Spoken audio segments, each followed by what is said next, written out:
Hi everyone! Today I'm going to compare Canson Velvet paper with Pastelmat.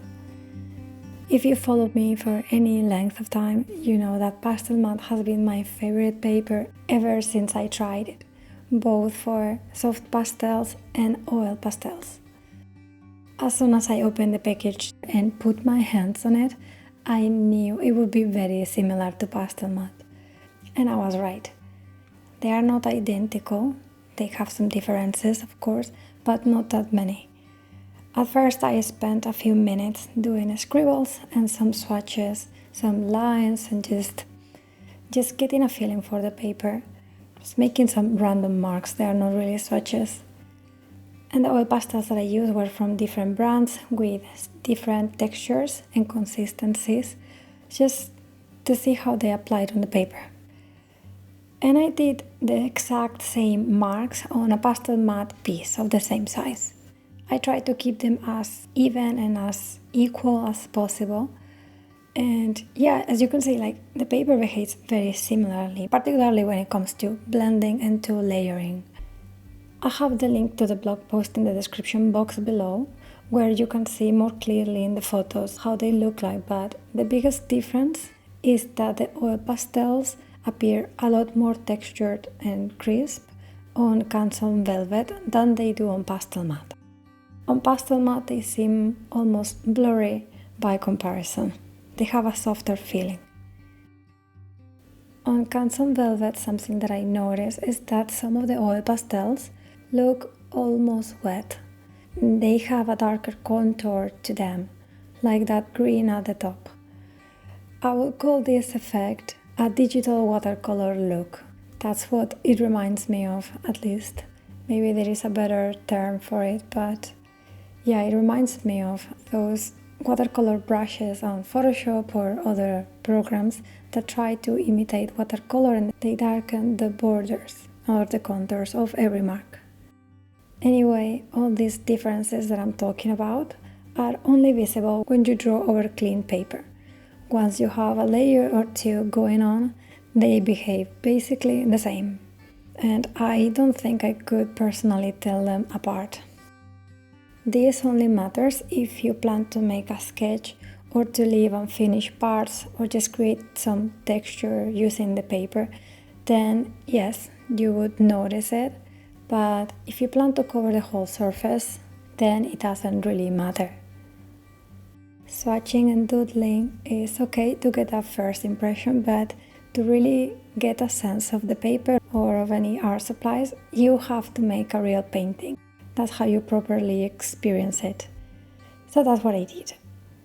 I've painted two landscapes, one on Canson Velvet and the other one on Pastelmat, but really there wasn't any need for it because they are that similar. Or at least they behave very similarly when using oil pastels. I want to try this paper also with soft pastels, and once I do, I will update the review on my blog. They also sound a bit different.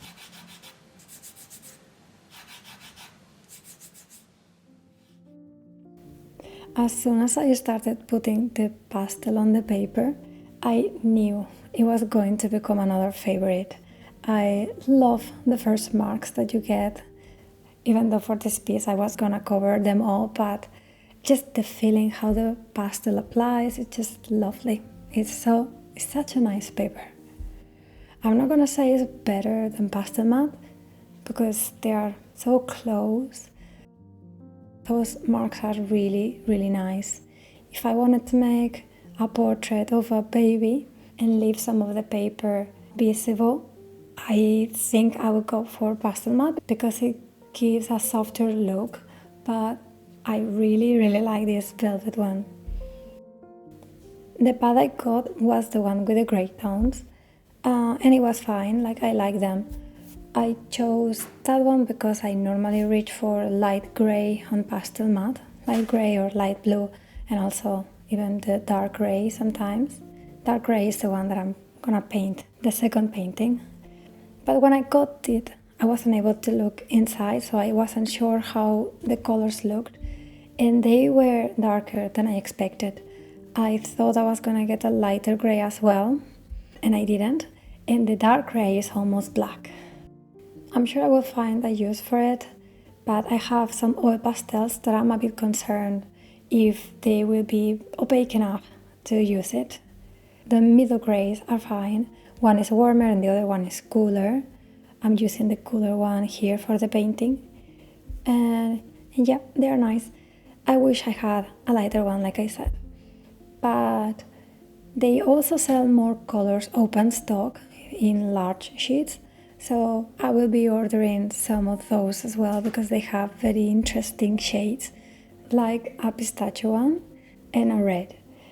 And I've never used red before as a background color. It sounds interesting to me.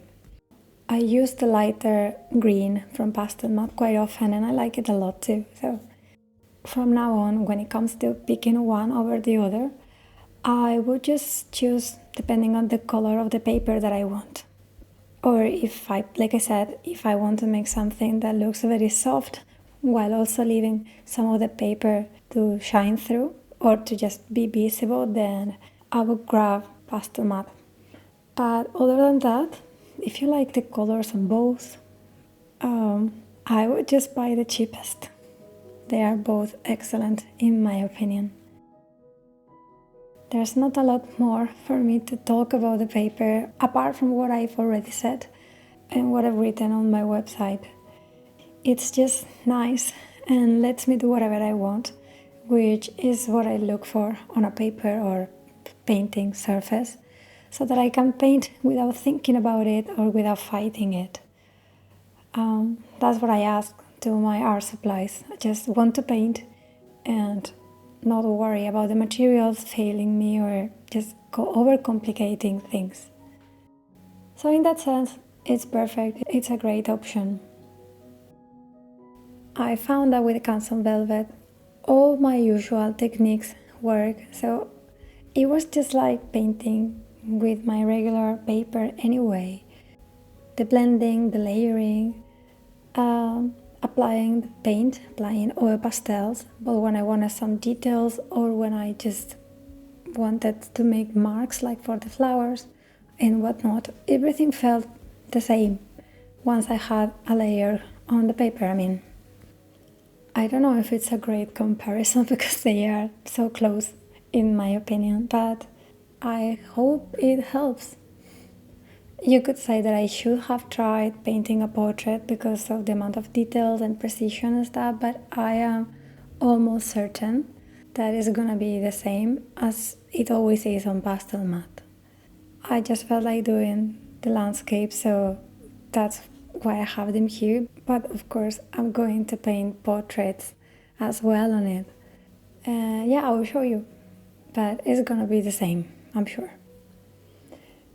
As for the second painting, you will see it is quite a lot different, even more different than the lavender field, because not only is a landscape as well, but I've used very bright greens that I normally don't reach for, or even those blues, the blues for the sky.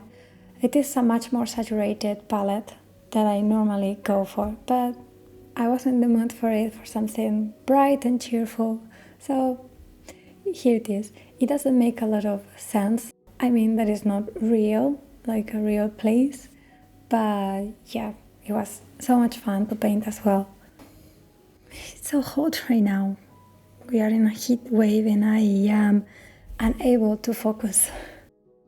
So hopefully I'm not sounding like a crazy person and I am making some sense. But yeah, I've actually just tested for the first time the other paper that I said I was going to try, the Sennelier velour one, and I will share it once I have it all done. And I want to try a portrait with it because I did a landscape and it was such a, well, you will say, it was such a weird experience. I'm pretty unsure about that paper. Unlike the Canson Velvet, which I loved instantly, I cannot say the same for the other one, but yeah, you will see that in the future. Goodbye for now, because I don't know when I will be able to upload next. If it will be in a month or two, we will see. So anyway, I hope you liked the video and that you got something from it. And see you soon. Hope you enjoy the summer too. Have a nice day. Bye bye.